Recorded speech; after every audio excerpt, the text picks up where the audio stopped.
My dear students, আশা করি তোমরা ভালোই রয়েছো। এখন শুরু করব কজেটিভ ভার্ব। কজেটিভ ভার্ব মানে হচ্ছে প্রযোজক ক্রিয়া। তো কজেটিভ ভার্ব কি কি রয়েছে? Let, get, help, make, etcetera.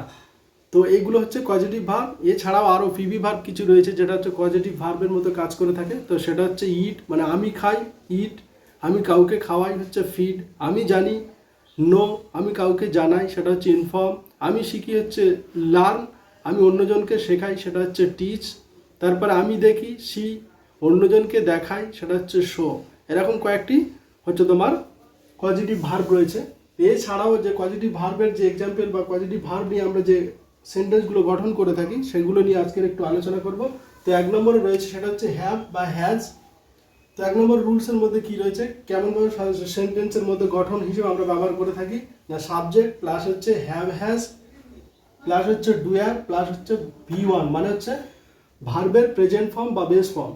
ডুয়ার বলতে কি, সাবজেক্ট মানে যে কর্তা, একই লোক দুটো কাজ সম্পন্ন করছে বা একটা লোক অন্যজনকে কাজ করিয়ে নিচ্ছে, একজনের কাজ অন্যজনের দিয়ে করিয়ে নিচ্ছে, সেটা হচ্ছে ডুয়ার।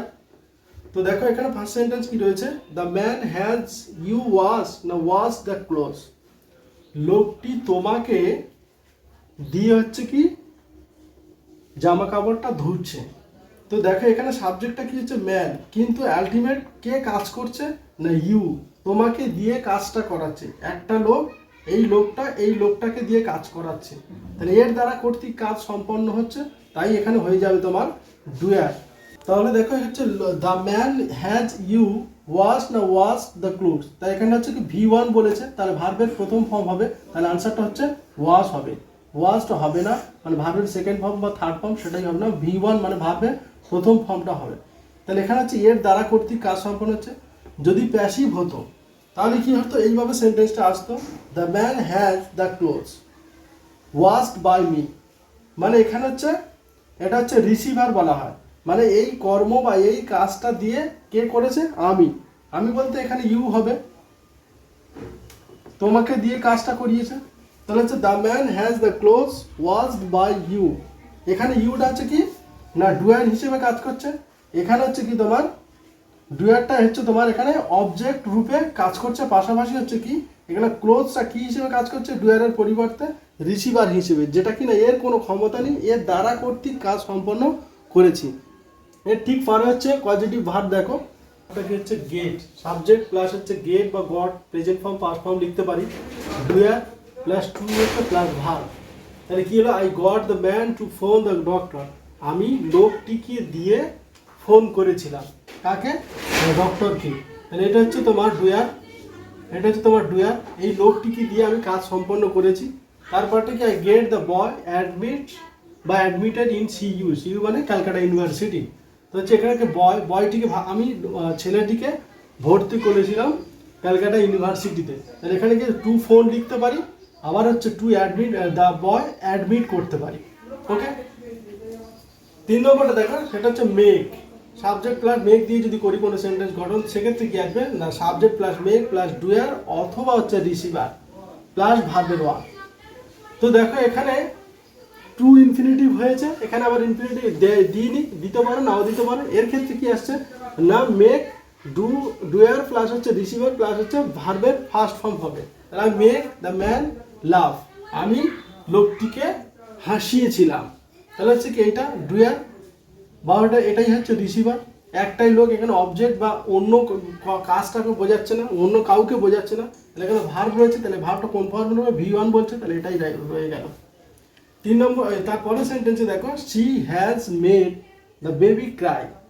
বেবি ক্রাইং হবে না, বেবি ক্রাইডও হবে না, যেহেতু এখানে ভি1 বলেছে তাহলে ভার্বের প্রথম ফর্মটা হবে। তাহলে সে শিশুটিকে কাঁদিয়েছে। তাহলে হচ্ছে এখানে দেখো প্রেজেন্ট, মানে আমরা এখানে যেহেতু প্রত্যেকটা সেন্টেন্সে প্রেজেন্ট ফর্মের উপর বেশি জোর দিয়ে কাজ করেছি, কিন্তু জোর দেওয়ার ব্যাপার নেই, আমি যে কোনো সেন্টেন্সে যে কোনো টেন্সের উপর ভিত্তি করে আমি কোনো সেন্টেন্স তৈরি করতে পারি। এখানে প্রেজেন্ট পারফেক্ট টেন্সে করেছি, এটা প্রেজেন্ট ইনডিফিনাইটলি করেছি। তাহলে সেক্ষেত্রে 4 নম্বর পরেরটা কি আসছে না, হচ্ছে তোমার লেট। তাহলে subject plus let plus doer plus receiver, doer অথবা হচ্ছে রিসিভার প্লাস ভি1। এক্ষেত্রে কি করব না, সেন্টেন্স এক্সাম্পল কি রয়েছে না, আই লেট হিম গো, আমি তাকে যেতে বলি, আমি তাকে যেতে বলেছিলাম। এই লেট এমন একটা শব্দ যেটা কিনা present form, past form, past participle form, অর্থাৎ তিনটে ফর্ম একই। এই জন্য এখানে দেখে বোঝা যাচ্ছে না এটা প্রেজেন্ট ফর্মে আছে না পাস্ট ফর্মে আছে। তো যেহেতু এর প্রেজেন্ট তিনটে ফর্ম একই, তাহলে আই লেট হিম গো, আমি তাকে যেতে বলেছিলাম, আমি তাকে যেতে বলি। তারপর 5 নম্বরটা কী রয়েছে না হচ্ছে হেল্প। তাহলে সাবজেক্ট প্লাস হেল্প প্লাস ডুয়ার অথবা হচ্ছে রিসিভার V1 অথবা 2, এখানে দুটো ইউজ করতে পারি আমি। তাহলে হচ্ছে আই হেল্প হিম, আমি তাকে বলতে বলেছিলাম, সেটা হচ্ছে কি একটা গল্প বলতে সাহায্য করেছিলাম। এখানে এখানে হেল্পের মানে তো আসবে না, তো এখানে আমার এই যেমন লেটের মানে যেটা হয় সেটা আমার এখানে আসছে না। আর এখানে হচ্ছে মেক যেমন রয়েছে বা গেট যেমন রয়েছে, এদের মানেটা উজ্জ হিসেবে থাকবে, যেহেতু এর প্রথম শর্তটা কি দাঁড়িয়েছিল না এ নিজে না করে অন্যজনের দ্বারা কর্তৃক কাজ সম্পন্ন হয়। সেক্ষেত্রে আমি এখানে এই শব্দটার মানে আমার উজ্জ থাকবে, অন্যজনের দ্বারা কর্তৃক কাজ সম্পন্ন হয়েছে। তো যাই হোক, I help him to tell a story বা I help him tell a story করতে পারি। তো আমি তাকে গল্পটা বলতে বলেছিলাম, আমি বলিনি, আমি তাকে বলতে বলেছিলাম। তাহলে এটাই গেল তোমার পজিটিভ ভার্বের এক্সাম্পল। আশা করি তোমরা ভিডিওটি স্কিপ না করে সম্পূর্ণ দেখার চেষ্টা করো। That's all for today.